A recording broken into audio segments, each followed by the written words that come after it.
Bingung? Loh, kok sekarang kelihatan wajahnya?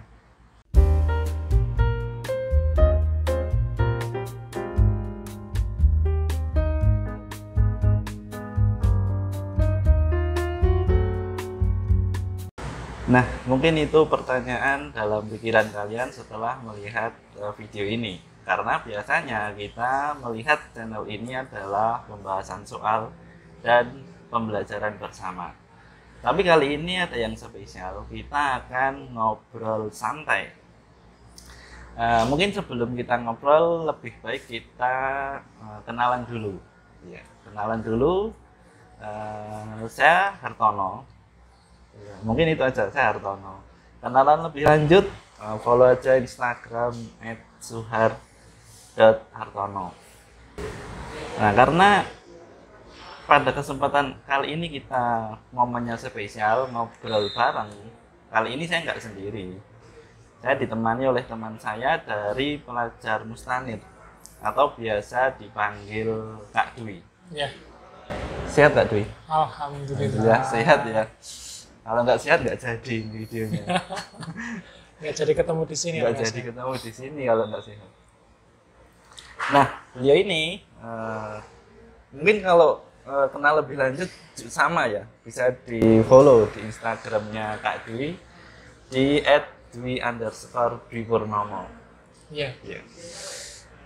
Nah, kali ini kita akan ngobrol tentang juara kelas.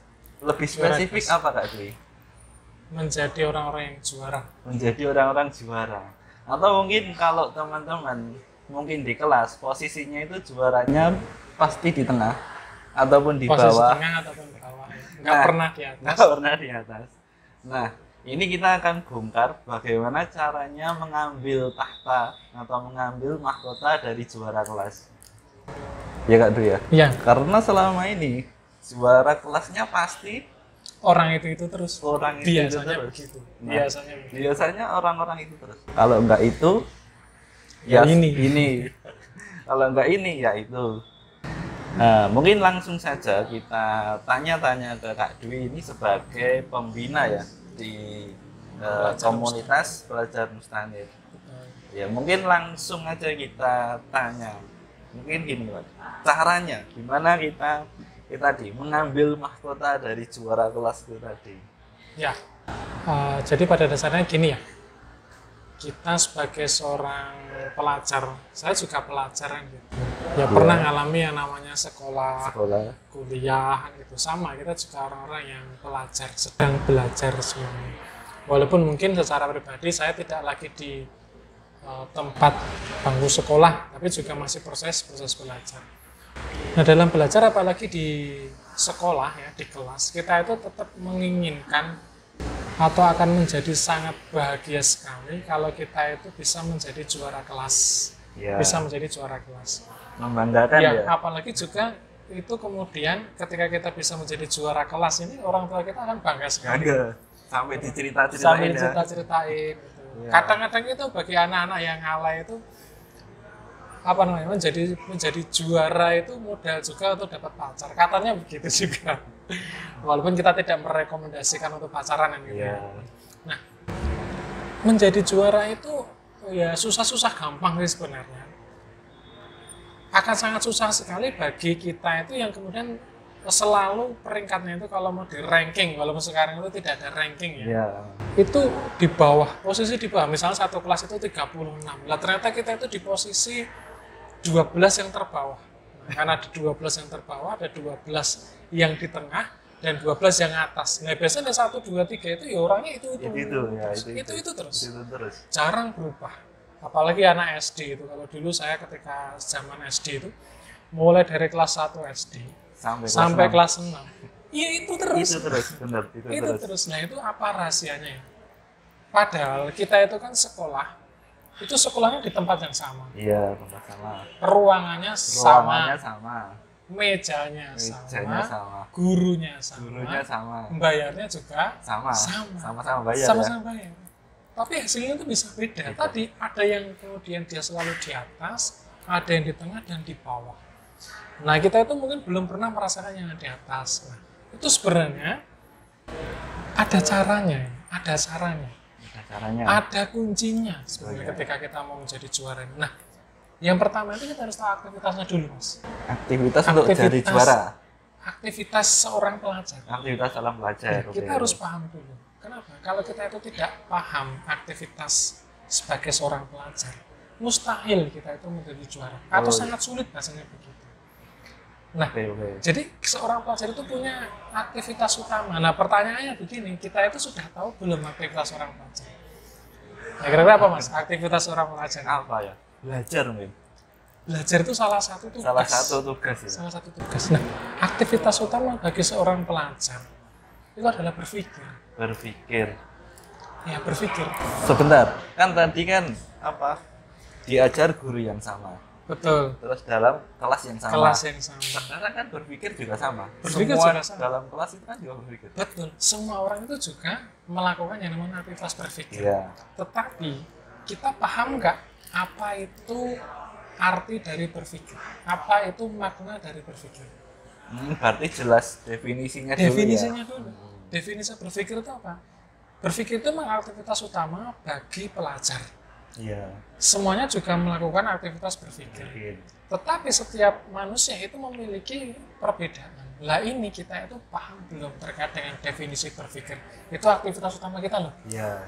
Iya. Nah, betul. jangan-jangan kita nggak tahu definisi berpikir itu sendiri. Iya. Padahal kita itu saat ini sedang berpikir.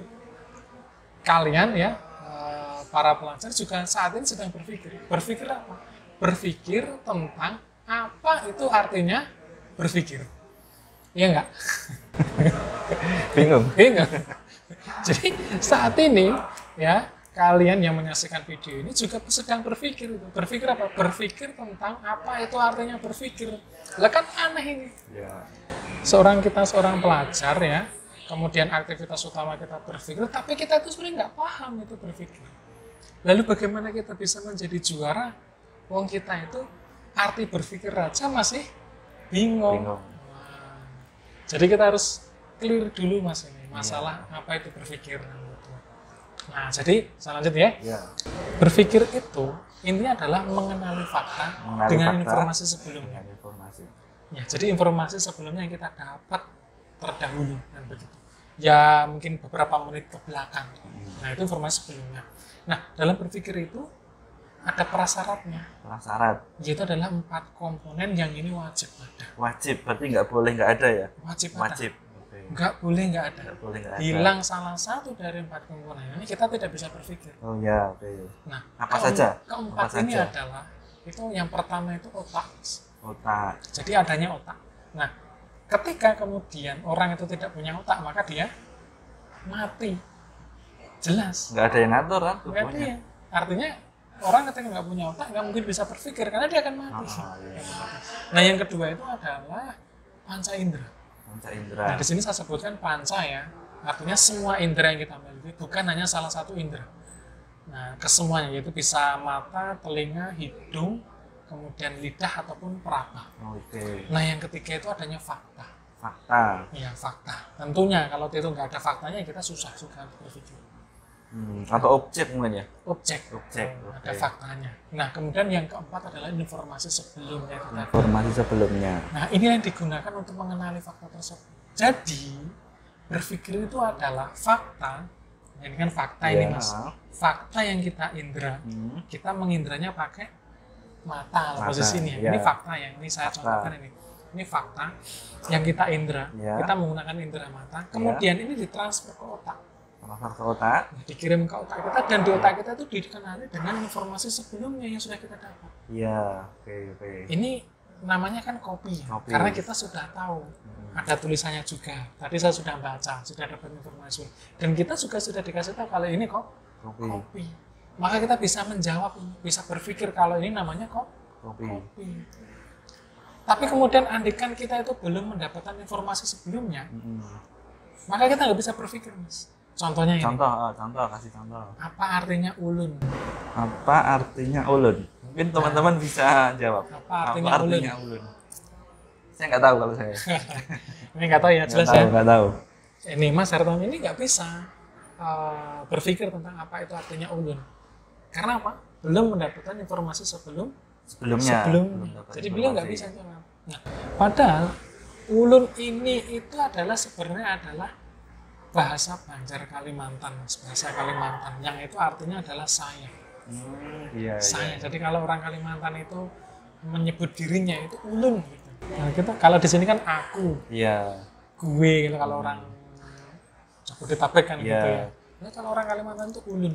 Nah, sekarang tanya, apa artinya ulun? Aku karena sudah dapat Karena sudah informasi dapat. sebelumnya. Iya, sudah dapat. Oke. Begitu juga ketika kita itu mau ujian ya. Ketika kita itu mau ujian, misal ya, ujiannya matematika. Matematika. Disuruh mengerjakan sing mudah saja, mencari luas segitiga. Iya, luas segitiga. Luas segitiga. Ketika itu diberikan kepada anak kelas 2 SD, bisa nggak ngerjakan, Mas? Kalau belum dapat informasi sebelumnya, Nggak bisa. berarti nggak bisa. Nggak bisa. Padahal mengenai rumus-rumus luas itu nggak mungkin diberikan di kelas 2 SD. Bisa Iya. jadi nggak mungkin. Nah, Karena ketika dulu saya sekolah, ya SD, ya ini pengalaman saya, kalau sekarang mungkin ada perubahan-perubahan pendidikan kan ya. iya. Itu saya dapat rumus-rumus itu tidak di kelas 2. Kelas 2 itu masih masalah pembagian, perkalian, penjumlahan, hal-hal seperti itu. Jadi belum mengenai rumus. Maka ketika anak SD dikasih itu ya nggak mudah. Tidak hanya anak SD, ketika kita pun belum diajarin bagaimana mencari luas segitiga, maka ketika kita kemudian disodorin soal luas segitiga, ya kita akan bingung. Karena belum dapat Karena belum informasi. dapat informasi. Jadi rumus yang diberikan guru ketika kita sedang pelajaran di kelas, dikasih rumus luas segitiga ini, luas jajar genjang ini, terus kemudian itu adalah sebenarnya adalah proses memberikan informasi terlebih dahulu untuk kita. Oh iya. Nah kita itu memperoleh informasi itu, mengumpulkan itu dan menjadi informasi sebelumnya. Maka tidak mungkin guru itu memberikan ulangan kalau belum diajar. Diajarkan. Harusnya begitu. Tapi kadang guru itu ngasih. Kadang sudah, tapi Ulangan. kan kita nggak, makanya bingung. Oh iya. Ada juga guru yang kemudian memberikan ulangan yang belum pernah diajarkan. Belum pernah diajarkan. Ya kita nggak bisa. Tapi pada akhirnya kemudian kita mencari dulu. Mencari dulu. Entah Biasanya searching, PR ya dia. googling PR, betul. Nah, tanya, kalau kita belajar dulu. Nah itu dalam proses belajar mencari itu macam-macam itu adalah mengumpulkan informasi sebelumnya. Sehingga kalau kita sudah tahu rumusnya, baru kita bisa mengerjakan. Oke, jadi dari situ tadi ya, berarti yang paling dominan itu informasi sebelumnya. Yes, betul. Dari keempat faktor ini, Mas. Ya, dari Kalau keempat kita faktor perhatikan tadi. ya, otak, panca indera dan fakta. Ketiga ini itu di luar wilayah kita. Artinya otak itu sudah pemberian Allah. Ya. Panca indera itu sudah pemberian Allah. Ya. Fakta itu mengikuti.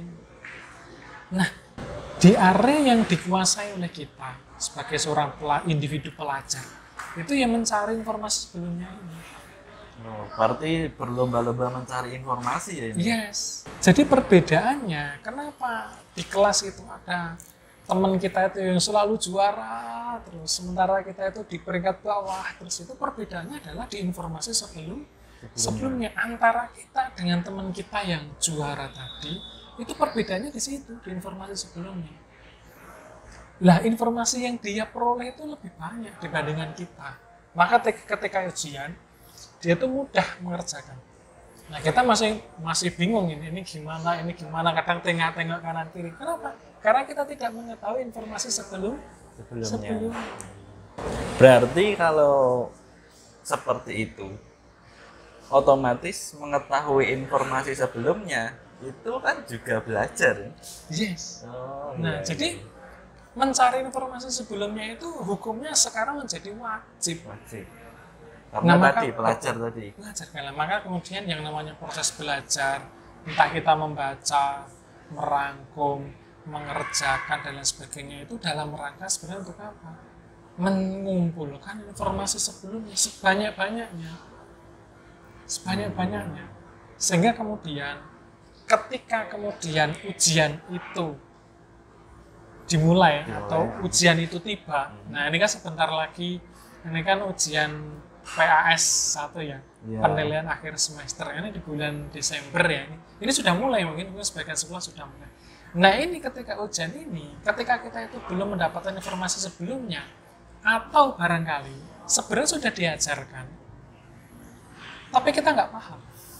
Diajarkan tapi nggak paham. Kita nggak paham. Bisa jadi juga Berarti begitu. karena otak kalau itu. Yes. Karena otak. Artinya begini, kita itu tadi ya, kita itu Iya. sekolah di tempat yang sama, Nah, sekolah di tempat yang sama. belajar di ruang yang sama, gurunya sama, mejanya sama, bayarnya sama. Jadi guru itu sudah memberikan informasi sebelumnya. Sebelum besok kita ujian akhir semester ini, guru itu sudah menyampaikan informasi sebelumnya kemarin, sudah ngajarin kita.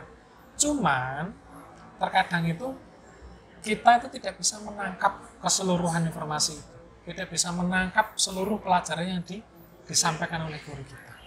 Berarti daya tangkapnya beda-beda ya. Daya tiap tangkapnya anak. beda-beda. Nah itu ada pengaruhnya juga. Pengaruh karena Otak tadi. karena otak. Otak kita. Jadi otak ini ya tadi merupakan bagian dari 4 faktor. Tapi otak itu memiliki fungsi yang sangat luar biasa. Jadi tadi yang karena kalau kita dari teori berpikir tadi kan yang dominan itu kan informasi sebelumnya, Mas. Ya. Di sini juga sebenarnya otak itu juga dominan luar biasa.